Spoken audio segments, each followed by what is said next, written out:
Hi everyone, and welcome back to my YouTube channel. I'm here today to talk to you about one of the biggest under 90 kilo shows coming up this year, uh, which is Stavtjørn Invitational under 90 kilos. It's a competition held in a cottage field in the mountains here in Norway. And actually, most of the athletes will also be living in like cabins in the area. So it's a pretty cool competition. Uh, it will taking place in 26th till 28th of May, which is 6 weeks from now. So it's just the final peak for the athletes.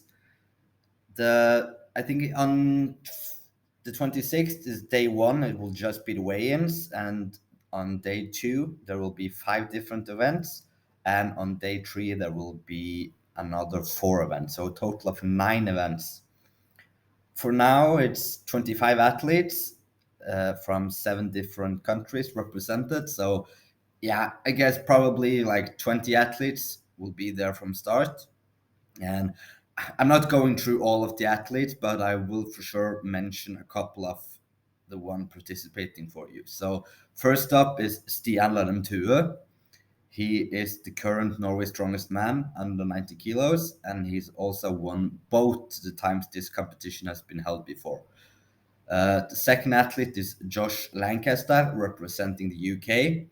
He won the WSF Europes under 80 kilos in Spain last year, and he's also, for example, done a 100 kilo circus dumbbell at under 80 kilo competition. So that's pretty impressive.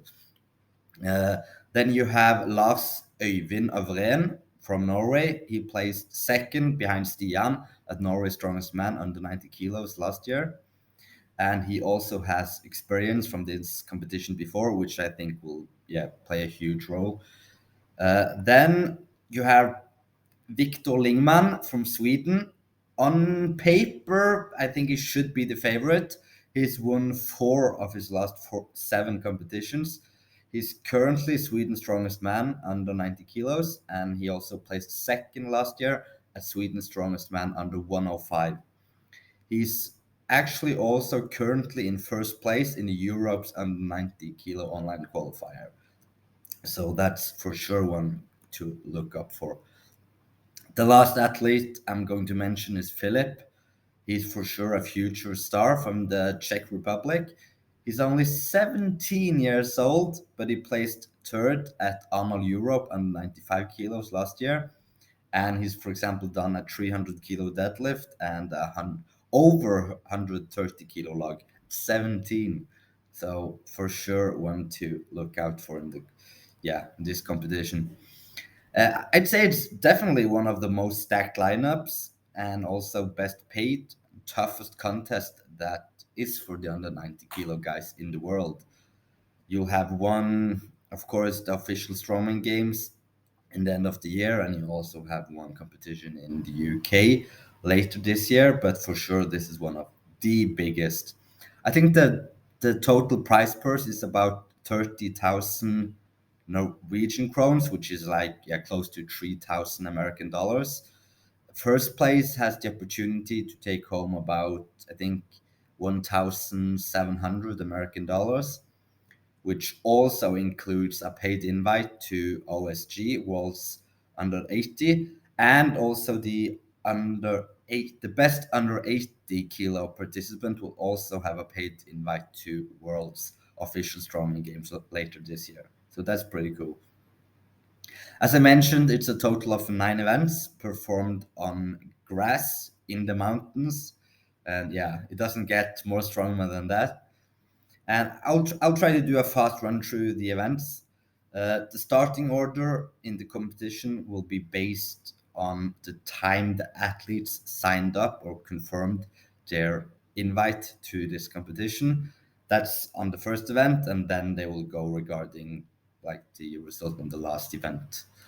So the first event, it's a rough start. It's a sandbag for max distance. It's a 110 kilo bag, I believe, and it's 11-meter turns, and it's just max distance, just to like tire the athletes before we get started on another 8 events. Event 2 is a back toss over 4 meters 35 centimeter bar. The bags are pretty light. It's 12 kilo, 15 kilos, and 18 kilos, and for time. So this one, I think, especially in the top, will be pretty close. And I think it would be a tough decision if you should like risk to have a miss and then go down like five places, or if you just should just save it. But interesting, like kind of light, but then again, in these circumstances and these 9 events, it's a good event. Third event is an axle clean and press for max.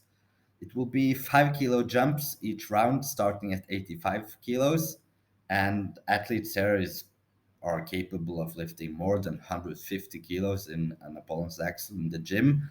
But I do think like this setup will be tricky for many of them. So don't be too sure to go like 150 plus. But yeah, I think they will be up there the best. The fourth event is frame hold, 250 kilos, no straps, of course, for maximum time, one athlete at a time.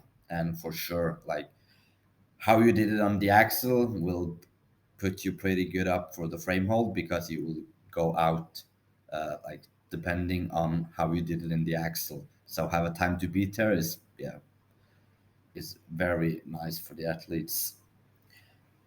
The last event on day 1 is another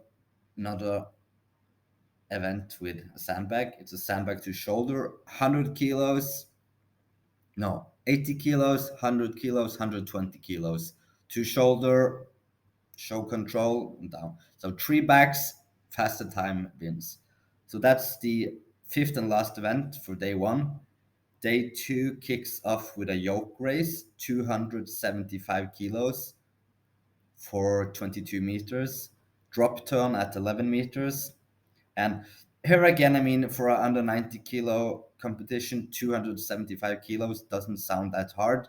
But remember, this is in the mountains on uneven surface with sand, grass, stones. Like the path is like this. So 275, you couldn't really do like 350 kilos on this surface. That would be crazy.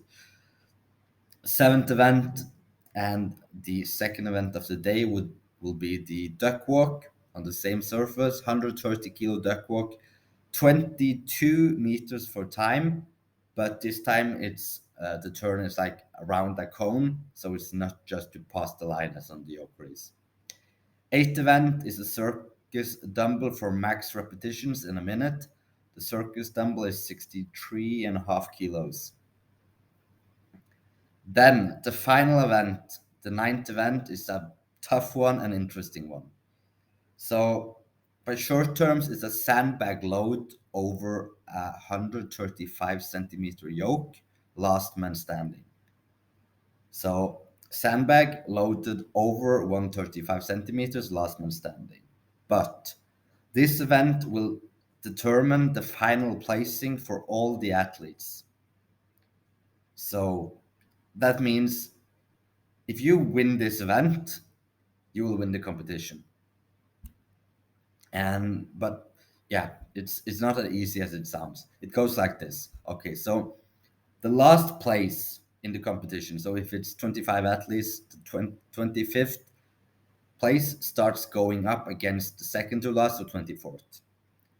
The highest placed athlete get to choose if they should use a 100 kilo or 120 kilo sandbag. And so he, for example, choose 120 kilo, and then the lowest placed athlete starts loading. Then from there on, it will just be done as a last man standing. Whoever of those two athletes failed to lift the bag first is last place in the competition. Then the third to last placed athlete will come in. He will choose or decide 100 kilo, 120 kilo bag. Then that will be used, and then the lowest placed athlete starts to load the bar. So in theory, the last place athlete could climb all the way up to first, but yeah, it's not very likely, especially not as the ninth event. But it is possible. But it's important to remember with this kind of setup, it's only possible to fall one place down, because you can just be beat by like the one person you go up against in the sandbag over bar. So it's, if you're first place before this event, you're either first or second in the competition. So the only thing to remember here is that the athletes only have 15 seconds to lift and load the bag over the yoke every time. So yeah, last man standing to finish the ninth and last event for the competition. The whole competition will be live streamed for free on my YouTube account. That is youtube.com/Bjorheim 1993. But if you just go to strengthresults.com and find the competition, you'll find the live stream and everything there. Important to notice that it will be like 2 live streams, one for each day.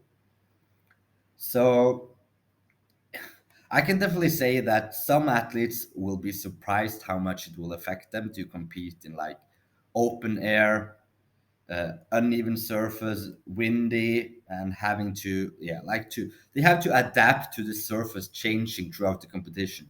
Because if you stand in one place and you do axle for max weight, 25 athletes many times, the surface will be destroyed.